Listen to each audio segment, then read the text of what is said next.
An Irishman stands outside a store in a shopping district, strumming a beaten-up guitar while passionately singing a ballad, his guitar case open and front his feet for collecting money. Another wiry man hovers nearby, looking suspicious. As he kneels down near the musician's money bag, the musician warns him not to try anything. The other guy tries to play it off, claiming he's only tying his lace. He tosses a couple coins into the case and patronizes the musician a little bit, waiting for him to let down his guard. Just as the musician goes back to vocalizing, the wiry guy grabs the bag and runs, and the musician takes off after him, after handing his guitar to someone nearby. They sprint through stores and end up all the way in the park before the musician holds the thief, Anton, down. Cursing, the musician wonders what Anton's problem is. He's not angry at him, more disappointed. Anton starts apologizing profusely, blaming it on his sickness, addiction. The musician reassures him that he can ask for money if he truly needs it. There was never any need to rob him. He's an honest man trying to make an honest living, just like everyone else, so he doesn't appreciate Anton's dishonesty. Anton, on hearing that he could ask for money, taxes the musician a $5 and then feigns concern about his mother, who the musician has to remind him, passed away 2 years ago. Shaking his head, the musician retreats, heading back to his spot and bidding good day to Anton. The musician stands there playing till nightfall, and he stands in the mostly empty street, singing a heart-wrenching song about heatbreak that he loudly belts with startling emotional intensity. He's lost in the performance with his eyes closed, so when he finishes and hears clapping from nearby, he's a bit surprised. It's a young girl, applauding him with a smile. She drops a coin into his case. He thanks her sarcastically when he notices she's only given him 10 cents. Wow, what a compliment. The girl is taken aback, and he quickly recants his statement, but then she offers to sell him a big-issue magazine, and he's back to the sarcastic retorts again. They seem to come naturally to him. She prods the musician about the song he just sang, seeming genuinely curious, as she notices he doesn't play it during the day. It's the first time she's heard it, and she listens to him every day. He explains that during the day, he only plays popular songs people know. That's how he makes money. He plays his original songs at night, when there's nobody around to listen. The girl argues that she listens, but the man kindly reminds her of her 10-cent donation. She continues pressing him, asking increasingly personal questions, like if he does this for money, why doesn't he work in a shop, and who the song is for. The man tries to politely either answer or avoid her invasive questions, but she is persistent, and apparently has no concept of personal boundaries. The woman he wrote the song for is gone, and while he claims to be over her and not want her back, the girl thinks differently. Nobody who is over their ex would write a song like that. She tries convincing him that if he plays her this wonderful song he wrote, surely he'd win her heart again. He insists he won't bite, and she switches subject, curious what kind of shop he works in. She's elated when she finds out he works in a Hoover repair shop fixing vacuums, because as luck would have it, she has a broken vacuum. She asks him if he would be able to help her repair it if she brought it by tomorrow, and he agrees, bidding her good night as she leaves. At home, the musician sits on his bed, strumming a sad song of heartbreak, clearly inspired by his ex, who he still has a photo of on his bedside table. He even tries calling her that night, but only gets her voicemail, and hangs up in disappointment. The next day, the musician comes downstairs, greeting his dad at the shop. He's heading into town with his guitar again today, and on the way out, he flips the open sign for this father, and chats with him about what to pick up for dinner, as is routine. The day passes by as another normal one. He sings the same songs and collects his tips, but just as he's packing up to leave, the girl from yesterday appears in front of him, presenting her vacuum. He tries to explain to her that he doesn't have any tools on him at the moment. In order to check it out, he'd need to take it home. So he tries to get her to bring it by the shop another day, but the Czech girl is insistent. She brought it today, just like they'd said before. The musician was just about to go on break, and is really reluctant to work on it, when the girl asks if she can accompany him, hoping that he will at least look at it on his break. Eventually the musician caves in, allowing her to accompany him for lunch. While at a small cafe, the Czech girl eagerly finishes her meal, while the Irishman sits back, watching her curiously. He finds out that she knows a bit about music thanks to her father, who used to play violin in the orchestra back in the Czech Republic. Her father lived and loved music so much that shortly after he was diagnosed with arthritis, he took his. She was lucky enough that her father taught her how to play piano before he left them, claiming it would be gentler on her fingers. But she doesn't get to play much, because there's no piano at home and the instruments are far too expensive in Ireland. She mentions there's a man in a music shop who lets her play for an hour a day at lunchtime, and the Irishman sounds enthusiastic about hearing her play, so the two head to the shop after they exit the cafe. They're buzzed in at the shop, and she greets the shopkeeper in their usual fashion. The couple head straight to the pianos, and after she chooses which she'd like to play today, she sits and begins fingering a beautifully somber classical melody. The Irishman is enthralled. His expression looks as though he's completely lost in the music, as though it directly reflects the aching of his own soul. His eyes are transfixed on her moving fingers, as if he were having a deeply spiritual experience as he listens to her play. When she stops, he expresses his amazement at her skills, and he wonders if she wrote the song, not seeming to know enough about classical music to recognize it as Mendelssohn's Song Without Words, but she appreciates the compliment. Now that she's demonstrated her talents, she wants to hear another of his original songs. He's a little shy at first, but gives in relatively easily, whipping out his notebook with the chords and setting it up on the piano. He gives her the key and strums the general melody for her, slowly and in parts first. She pays close attention to each of the notes, gently fingering the corresponding keys on the piano till she's confident she's got it. The Irishman gives a 3 count and begins playing. The song starts gently with soft, loving lyrics, and as it builds to a chorus, becomes a hopeful and inspiring song. The girl pitches in with ethereal backing vocals, making the song sound angelic, a beautiful contrast with the Irishman's emotionally intense, gravelly voice. After their little performance, the couple travel together on a bus, and the Irishman explains that he moved back in with his dad a year ago to help him around the house after his mom passed. The girl doesn't want to hear about that though. She wants to know more about the mystery girl he keeps writing songs for, and tries interrogating him again, wondering what she did to him. He starts strumming his guitar and sings a satirical country song he makes up on the spot, about his ex cheating, and him now being a broken-hearted Hoover fixer sucker guy. He and the girl crack up laughing as he finishes the song,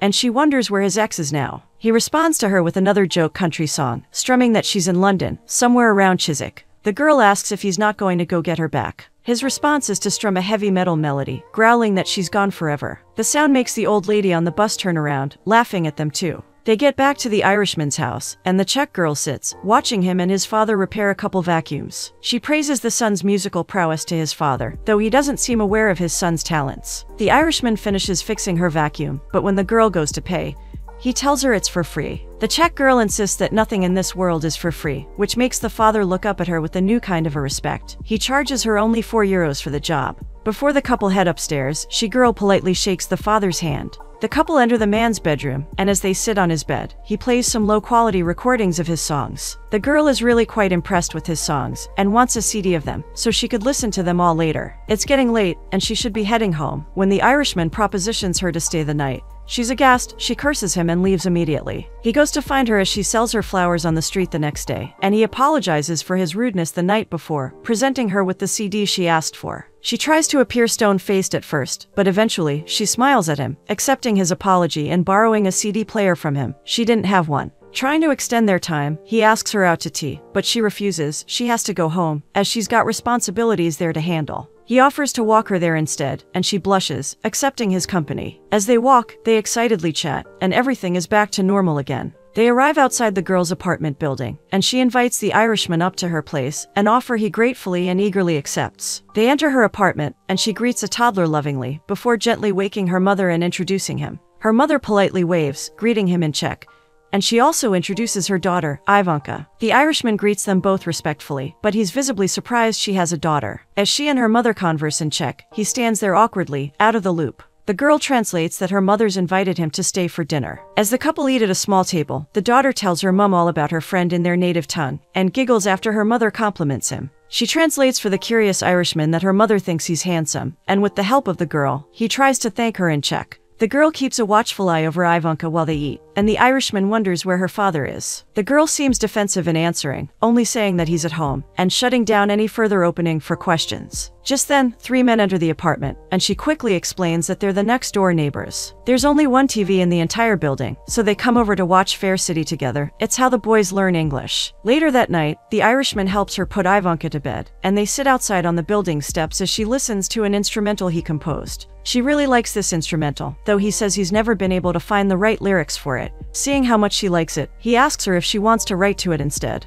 She's elated at the idea, and he gladly gives her free rein over the track, finding it too romantic for him now anyways. She agrees that his music has a romantic streak, but to him, that romantic side is long in the past. Now, he considers himself a bitter old man. The Czech girl laughs at that. Shortly after, he gets up to leave for the night at the girl's not-so-subtle suggestion, and they shake hands, thanking each other for the value of their company. He tries one last time to convince her to go for a late-night coffee, extending their time again. But she refuses, and he reluctantly leaves. When she returns upstairs, the girl tidies up, before heading to bed with the CD player. She sits in the dark, scribbling lyrics, when suddenly the batteries for the CD player fizzle out. Frustrated, she goes outside to check the remote, and curses when she realizes the remote has no batteries either. She sneaks a couple euro from her daughter's piggy bank, promising to pay her sleeping babe back, and walks out to the convenience store in her pajamas for the batteries. She pops them in as soon as they're done cashing at the store, and by the time she's hit the doorway, the music has returned. She quietly sings the lyrics she scribbled on the piece of paper clutched in her hand as she walks through the town at night. The song's instrumental sounds a bit like a tango, and the girl sings her lyrics with a lilting, sultry voice. The song sounds as though it's about an old lover who she committed to completely, but who left her unsatisfied, as though she was the only giver in the relationship. Life goes on for both of them. The girl starts a new job doing house cleaning, and the Irishman continues hanging out with his dad and writing songs. At home, he sits in his bedroom, working through another love song inspired by his ex-girlfriend. He watches old videos of the two of them together as he runs through the entire song for the first time.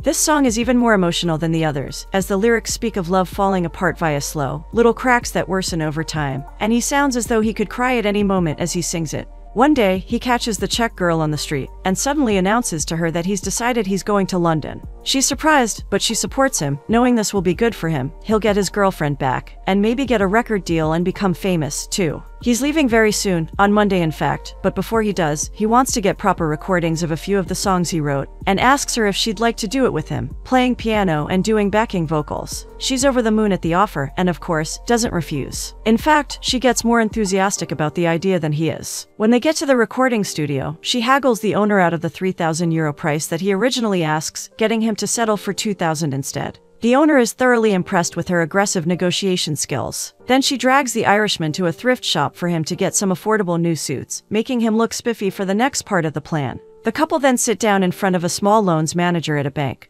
who looks at them very seriously as he considers the low-quality recording of the songs she plays for him. Leveraging her persuasive skills, she tries to convince the office that with talent like this, the Irishman is sure to acquire a lucrative record deal, more than enough to repay the bank. She tries to offer him a copy of one of his CDs, and instead, the manager asks if he could show them something. Moments later, the loan manager breaks out his own guitar, performing an original rock ballad he wrote, and the couple listens in amazement, giving him great support. Needless to say, the manager signs and approves the loan, allowing them to pay for the studio. The next step is acquiring a band. For this, the couple approaches a fellow street performing band and tries to enlist them in recording. The band normally only plays covers of certain songs, so they're a little uncertain, but when the girl assures them that the original music is good, there seems to be a bit of hope. In the evening, the girl calls her mother to arrange an event for them to go to that night. She takes the Irishman to a dinner party at someone's home. Just as they arrive, food is about to be served, and they're seated to share a bowl of noodle soup. The environment of the dinner is intimate, warm and casual, and the host of the party reiterates to his guests that they all must sing tonight. Whoever can't sing is out.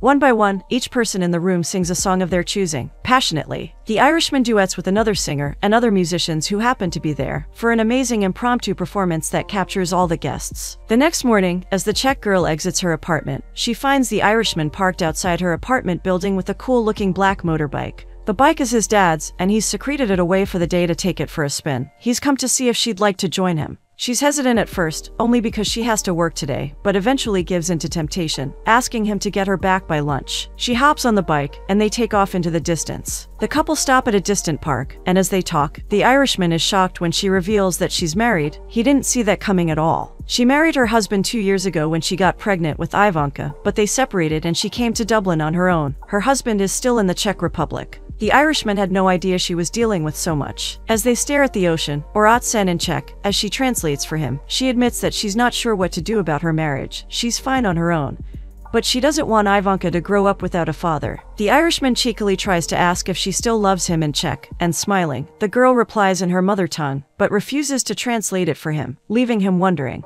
She distracts him from asking by trying to get him to let her take a spin on his dad's bike, which he absolutely will not allow, too afraid anything would happen to it. He takes her back home and they bid their farewells, agreeing to meet tomorrow for rehearsals. The next day, the makeshift band packed themselves into the Irishman's tiny bedroom for their rehearsal session. His father brings the band tea and refreshments as they practice. When they get to the studio, they're introduced to Eamon, their sound engineer for the weekend. Eamon starts giving them a quick rundown and tour of the studio, quickly realizing that all the artists are novices who have never recorded before. He doesn't seem to have much hope for them, as he groans to his girlfriend on the phone that he'll have to miss their date due to being stuck in the studio with a bunch of oddballs. As the band is finished tuning, the recording starts, with marked lack of interest from Eamon, and the Irishman begins the song. This song sounds hopeful, determined, and inspiring to listen to, and by the time the first verse is over, Eamon can't help but look up from the magazine he is reading and actually pay attention to the band, putting effort into mixing their track. As the musicians lose themselves in the music, Eamon smiles at the sound they're creating, genuinely surprised to have found some real artists. The rest of the weekend at the studio overflows with creativity and joy. The band spend the entire weekend there together. Eamon even becomes an enthusiastic part of the team.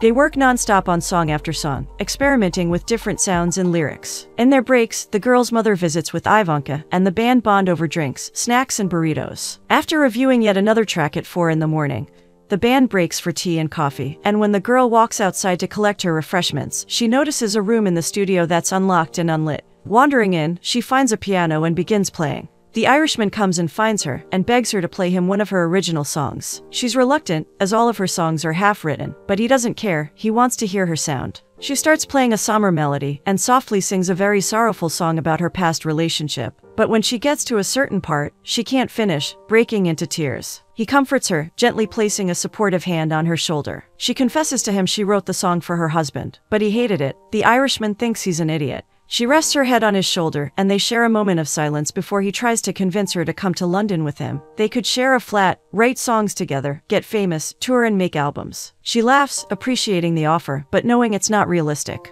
The band, now completely exhausted, listen to another completed song. They've been working so hard, they're not even sure what day it is, and Eamon reminds them it's Monday, meaning their weekend at the studio is over. For the final check, Eamon invites the band out for a drive, so that they can do the car test on the completed songs. They all get up, stretching their stiff bones, before piling into Eamon's car. He plays the tracks as they drive along, excitedly chatting about their work. Eamon pulls the group onto a beach, where they take some much-needed relaxation time, playing around with each other on the shore, taking in the fresh, salty air. As they return to the studio, the band shake hands and part ways, and Eamon presents the Irishman with a stack of CDs with the recorded tracks. As the couple walk back to their respective destinations, he gives the Czech girl a copy of the CD, and again, tries to convince her to come back to his place for breakfast. She refuses, saying that she needs to go home and organize some things. Plus, she has Ivanka to deal with, and he's supposed to be leaving today. He wonders what she has to do, and she admits her husband called last night. He's coming over to visit, because he wants to try to work things out. He's surprised, but happy for her, and seems even more determined to get her to come over now, feeling like this is their last chance. She doesn't see a point in coming over, knowing that the moment they're alone together, things will get physically intimate. And while she admits the prospect of that is fun, she also knows it would be worthless. He still manages to get her to agree to come later, and feeling victorious, he kisses her on the cheek and bids her goodbye. Later that evening, however, even as he waits and waits, she never shows up. The next morning, the son plays his music for his father, nervously asking what he thinks. The father takes a moment before he proudly concurs that it's brilliant. His son's song will definitely be a hit. His father is eager to know when he'll be leaving. He's saved up some money that he wants to give to his son to assist in his big move to London. The son mentions he'll be leaving the next day, and the father, instead of thinking it soon, commends him, the sooner the better. The father, who'd seemed grumpy and uninterested in anything but vacuums before, strongly encourages his son to pursue his dreams, with a twinkle of pride glistening in his eyes, advising him that it's about time he did. His father only wishes his mother were here to witness it. The Irishman calls his ex-girlfriend in London, telling her about his trip and the songs he's recorded, and she sounds proud, claiming she's missed him, and she can't wait for him to arrive. He passes by the Czech girl's apartment one final time to tell her goodbye, but she's not there. Her mother answers, mentioning she's gone to work. He tries to say he'll call, but the building has no phone, then offers to write her letters instead, not wanting to just disappear without a trace. After giving the message to her mother, he gives them a warm goodbye. As he walks through the town, heading to the station, he almost swears he can hear her voice in the crowd. He passes the spot where they sang together the first time, and makes a final arrangement with the store owner before he goes to catch his train to London. When she gets home in the evening, she's greeted by his parting gift, a beautiful piano that he purchased and had delivered to her. She's overjoyed at the gift he gave her, something just as precious as the moments they shared. Eventually, her husband rejoins her in Dublin, and they all live together as a happy family in her small apartment. She plays the piano daily and never fails to think of the singing Irishman who gave it to her, every time she strokes its ivory keys.